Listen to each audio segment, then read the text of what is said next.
Oi, eu sou a professora Camila Peixoto e você está no Gotas de Química. Eu deixei uma caixinha no Instagram para vocês colocarem suas dúvidas sobre pele e eu recebi as mais diversas perguntas, então resolvi dividir essa gota em duas partes. Hoje nós vamos ver um embasamento teórico sobre a estrutura da nossa pele, a sua composição química, a sua função. E aí no próximo vídeo eu vou responder diretamente as perguntas que vocês me fizeram. E como eu sei que esse assunto ele interessa a você que tem pele, que precisa aprender sobre ela e cuidar dela, já deixa o seu like. E sem mais delongas, vamos para a gota de hoje, que é a Química da Pele, parte 1.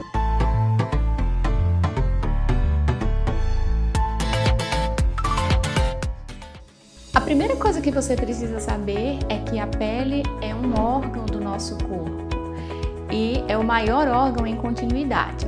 A segunda coisa que você precisa saber é que nós encontramos nela várias macromoléculas chamadas proteínas.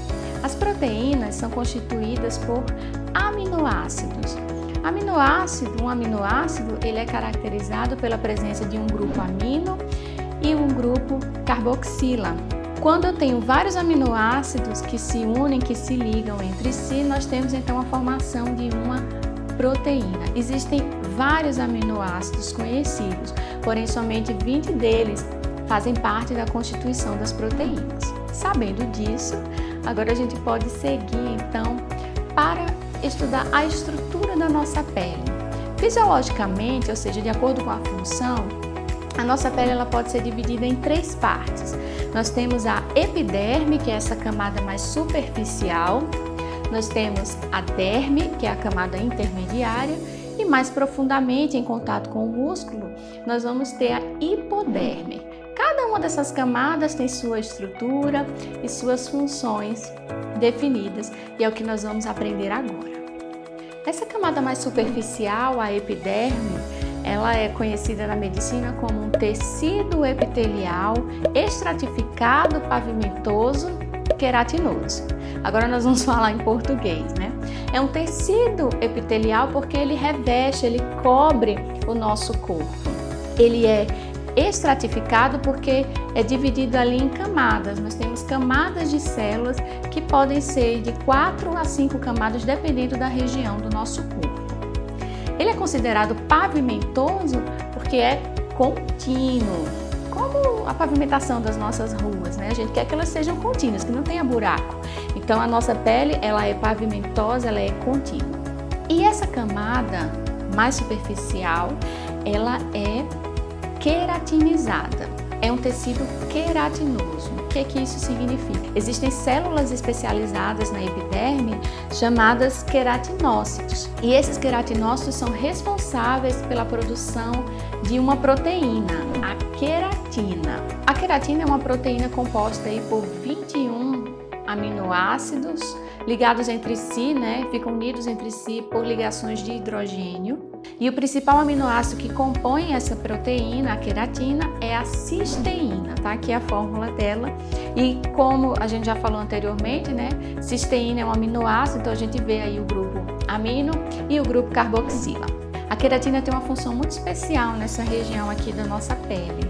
Ela vai nos proteger e impermeabilizar a nossa pele, ou seja, ela impede que agentes externos como fungos e bactérias entrem no nosso organismo, né? Ela funciona como uma barreira. E como essa região mais externa da nossa pele está sempre em contato com outras superfícies, por exemplo, o nosso cotovelo está sempre em contato com a mesa, você apoia, né, numa mesa, por exemplo, ou então as suas mãos, você que é músico, toca um instrumento, ou você que trabalha, né, com suas mãos, enxada, enfim, uma faca que você manipula muito, ou então você mesmo é um atleta. O que acontece? Por causa da fricção, ocorre um espessamento dessa camada de queratina e aí nós temos a formação dos calos. Sabe aquele famoso calo que você adquiriu por fazer um determinado trabalho, porque você tocou muito violão ou violino? Então, esse calo é justamente o espessamento dessa camada de queratina que existe na nossa epiderme.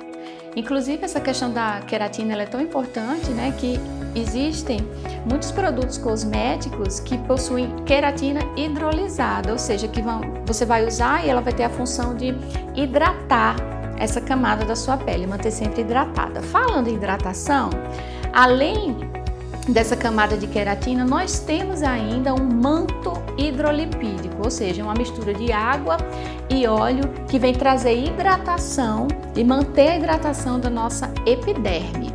Na epiderme, nós encontramos ainda um outro tipo de célula especializada, que é o melanócito. Pelo nome você já deve estar ligado aí no que acontece. O melanócito, ele vai produzir a melanina, um pigmento que tem uma função de proteger o nosso organismo da radiação ultravioleta. Se você observar aqui na figura, né, a gente vê que dois tipos de radiação ultravioleta que temos, a UVA e a UVB, e o poder de penetração delas no nosso organismo.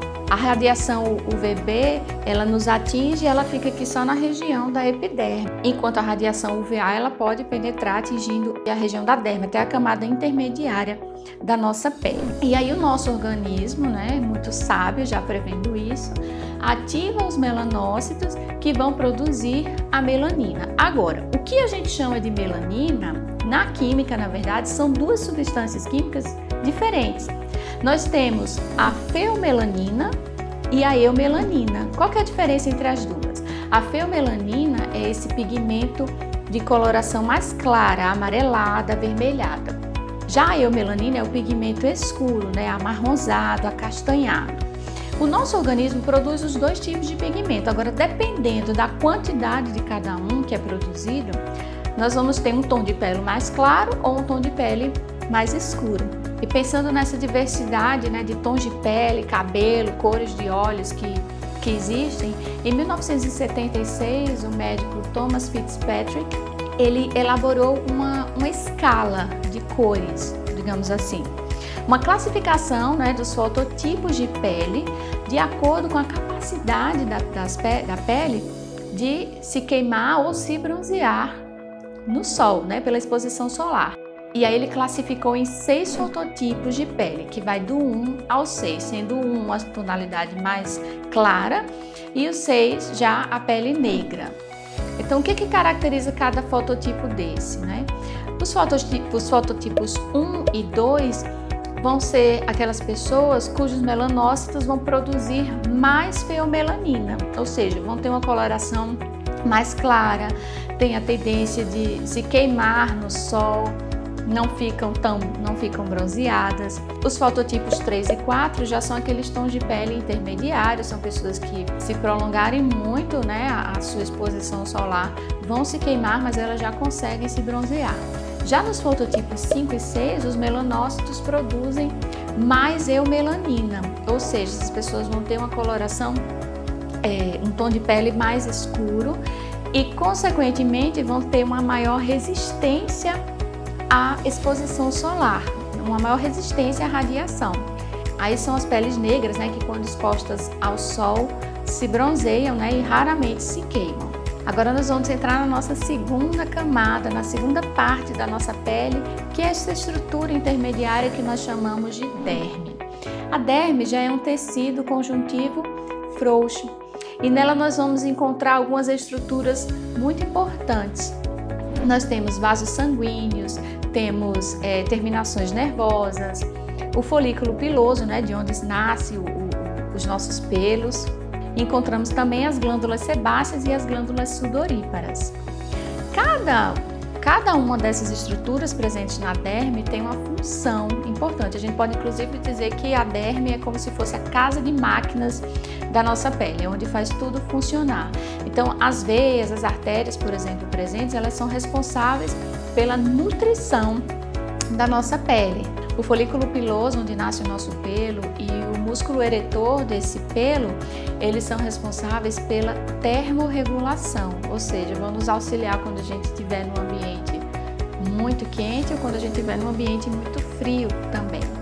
E as glândulas sebáceas e sudoríparas vão produzir o óleo e a água, que vão servir como um manto hidrolipídico da nossa pele. E aqui eu chamo a atenção para uma coisa, né? essa produção principalmente da oleosidade, que vai se externar aqui, né, na epiderme, ela é regulada tanto por fatores genéticos quanto por fatores hormonais e até pelo clima também, tá? Então aquela classificação que vai determinar se a sua pele vai ser uma pele normal, uma pele oleosa, mista ou seca, aí são a junção desses três fatores: genética, hormônios e clima. Nessa região intermediária da nossa pele, a derme, nós vamos encontrar duas proteínas bem importantes: o colágeno e a elastina. A elastina, ela tem uma característica, né, de ser muito resistente. Isso é em função das ligações que ocorrem entre os aminoácidos, que dão a essa proteína uma aparência de borracha. Então é isso que faz com que a nossa pele consiga esticar e voltar à sua forma original sem que ela se rompa. Como você pode ver aqui na imagem, o colágeno ele vai assumir uma forma de fibra, né, formada pela união de várias sequências de aminoácidos. Inclusive, dois aminoácidos que fazem parte da constituição do colágeno, que são a hidroxiprolina e a hidroxilisina, eles têm origem em processos enzimáticos que dependem da vitamina C. E aí uma pessoa que tem, por exemplo, uma baixa ingestão de vitamina C acaba desenvolvendo aquela doença conhecida como escorbuto, né, o sangramento nas gengivas. Porque nossa pele, nossa gengiva tem fibras de colágeno e quando você não consome a quantidade correta, ideal de vitamina C, você vai ter problemas na síntese do colágeno, porque você não vai ter dois desses aminoácidos essenciais que dependem da vitamina C. Agora, uma curiosidade, que talvez nem seja curiosidade, dependendo da sua idade, né?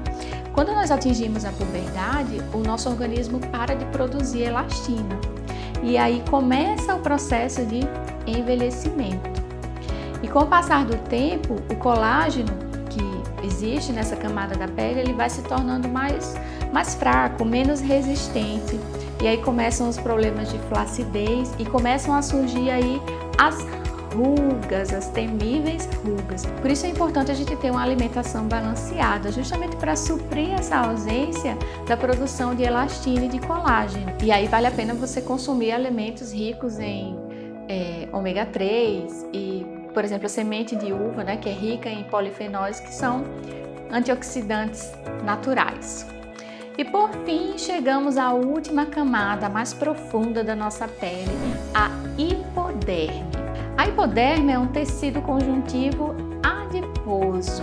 Nela nós vamos encontrar várias células chamadas adipócitos, que são responsáveis por armazenar gordura.